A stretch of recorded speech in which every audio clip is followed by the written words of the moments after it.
In this tutorial, I'll show you how to hide your Instagram highlights from specific users. Let's get started.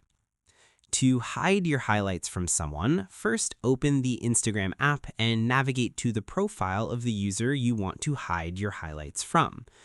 Once you're on their profile, tap the three dots in the top right corner. You'll see several options here. Select Restrict from the menu. Select Restrict, and that's it. When you restrict someone on Instagram, they won't be able to see when you're online or if you've read their messages. More importantly, they also won't be able to view your Instagram story highlights.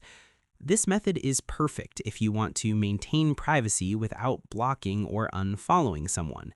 The restricted user won't receive any notification, so they won't know you've restricted them. That's how you hide your Instagram highlights from specific users using the Restrict feature. If you found this helpful, subscribe to Nolatech for more Instagram tips and tutorials.